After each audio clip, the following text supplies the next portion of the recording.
saying I could be here. Stop now. Back off of me now. Stop touching me. Help! Help! Help! Welcome to the John Ligato Show. I'm John Ligato. You know, I've asked many times for people to subscribe, but now I'm turning this over to my cousin, Vinny the Viking. Thank you for watching the video. If you don't hit subscribe, I will come and pillage your village. Press the button. Press it now. Alright guys, this is Montgomery County Sheriff's Office, and I already see a sign that I don't like. It says no cell phones beyond this point. But there's no statute attached to that. Like there's a statute attached to this. You can go look that up. That's Illinois Compiled Statutes. No firearms in this building. If you look here, no smoking indoors within 15 feet. Smoke-free Illinois Act. But that sign is not legit. You know, auditors refuse to accept Supreme Court rulings, which allows local governments to restrict certain buildings or parts of buildings based on a policy or court order. So let me be clear on this. There is no requirement that a state or local government pass laws to do so.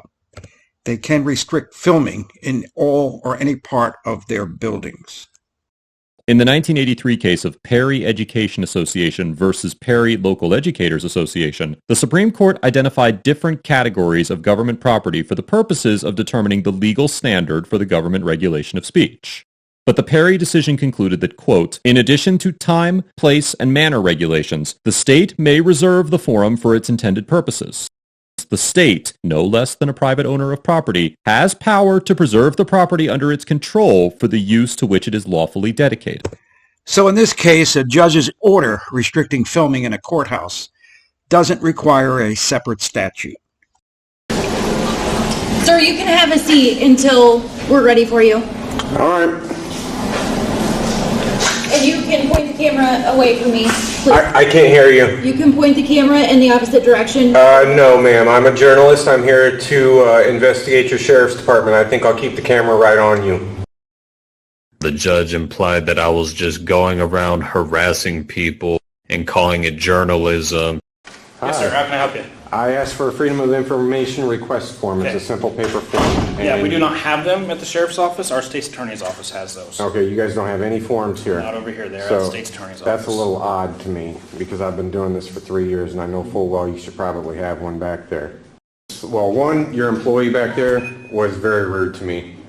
First off, I can't see through that glass, Yeah, so that's to tell me reasonable, to yeah. point my camera elsewhere when I can look through that glass and see it, so anything that I can see, I can video record. I'm just letting you know that right now. I'm not trying to be a jerk. Yeah, well, you know, that's just like your opinion, man.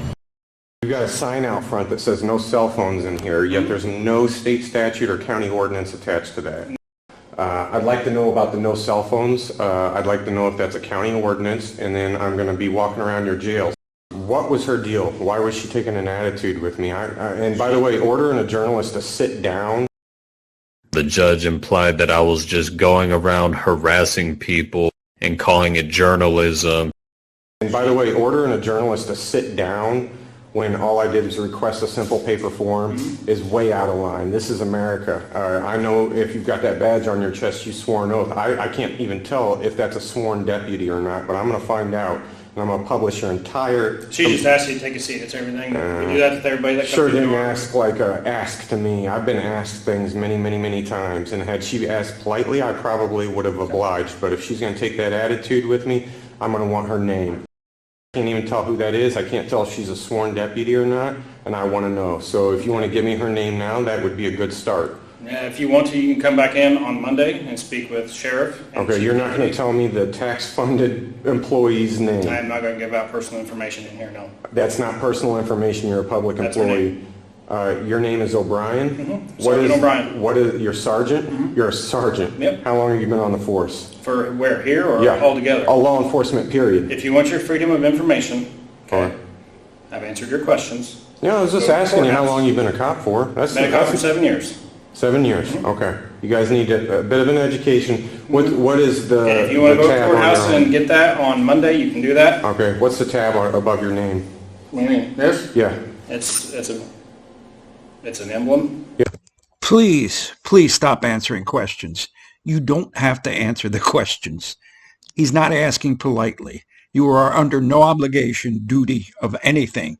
Stop answering his questions. Yeah, I was just asking you how long you've been a cop for. That's Been a cop for 7 years. 7 years. Okay. You guys need a bit of an education. What is the And if you want to go to the tab courthouse on your and get that on Monday, you can do that. Okay. What's the tab above your name? What do you mean? This? Yeah.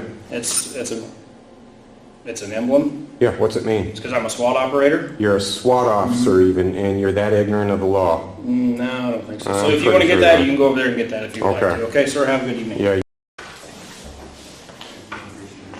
All right, guys. We got a real of a sheriff's department here.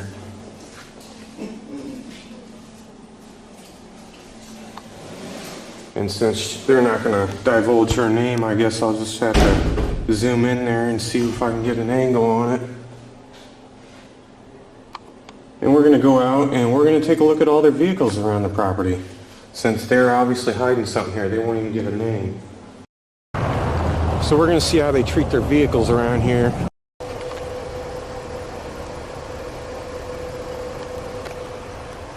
Oh, he left his laptop open. What do you know?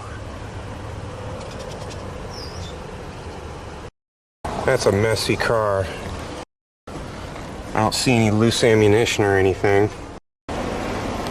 Oh, what do you know? Another laptop left open.